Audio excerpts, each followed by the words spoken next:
শিবিরকে অনেকভাবে রিপ্রেজেন্ট করে। শিবিরের কয়েকটা বিষয় শিবিরকে জানা একটা বড় মাধ্যম হচ্ছে যায় ওই ইতিহাস এবং ঐতিহ্য। এটা শিবিরের একটা বড় ট্র্যাডিশন, ঐতিহ্য ছিল যে রমজানের আগের রাতে অথবা চাঁদ রাতে ঢাকা থেকে যে সমস্ত ভাইরা আসতো শহর শাখাগুলো এটা আয়োজন করতো। আমরা সবাই মিলে একসাথে ইফতার করতাম, একসাথে আড্ডা দিতাম, ঘোরাফেরা করতাম। আবার ঈদের পরে ঈদ পূর্ণমিল আয়োজনগুলো করা যেত। কিন্তু এখনকার লোকেরা এই ঐতিহ্যটাও অনেকে ভুলে গেছে যে হ্যাঁ এটা একটা শিবিরের ঐতিহ্য। এটা কিন্তু একেবারে নতুন কোনো প্রোগ্রাম না। এই প্রোগ্রামটা কিন্তু আমাদের ইতিহাস এবং ঐতিহ্যের আলোকেই ছিল। তো আমি ধন্যবাদ জানাবো শহর শাখাকে এরকম একটা সুন্দর প্রোগ্রাম আয়োজন করার জন্য।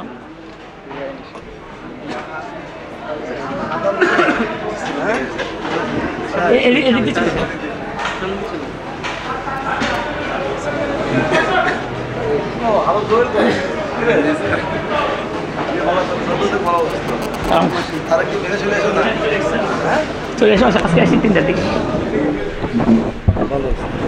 তো আমাদের মেসেজ একটাই যে আমরা নতুন করে আমরা এই সমস্ত বাইরে আজকে পরিচিত হলাম, গেট টুগেদার হলো, জানাশোনা হলো। শিবির হচ্ছে আমাদের একটা আবেগের নাম। এখান থেকে আমরা শিবিরের এই ঋণ কখনো শোধ করা যাবে না।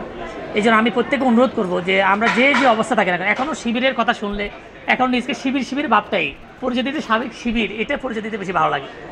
এই জন্য অনুরোধ করব যে শিবিরের সাথে সম্পৃক্ততা যাদের ছিল এই শিবিরকে যার যে অবস্থা থেকে আপনারা সহযোগিতা করবেন, প্যাট্রোনাইজ করবেন, কথা দিয়ে হোক, তারপর যে হচ্ছে যে অর্থনৈতিকভাবে হোক, যে যেভাবে পারেন। অধ্যাপকের যখনই পারেন শিবিরে কোনো একটা ক্রাইসিস আসে, শিবিরে কোনো একটা আহ্বান আসে, শিবিরের কোনো ভাইয়েরা যখন ডাক দেয় তখন অনুরোধ করবো যে প্রত্যেকের জায়গা থেকে এই আহ্বানে সাড়া দেওয়ার জন্য। আমি এই অনুরোধটুকু রেখেই আমি প্রত্যেকে ধন্যবাদ জানিয়ে এবং শহর শাখা আবারও ধন্যবাদ জানিয়ে আমার কথা শেষ করছি। আসসালামু আলাইকুম ওয়া রাহমাতুল্লাহি ওয়া বারাকাতুহু।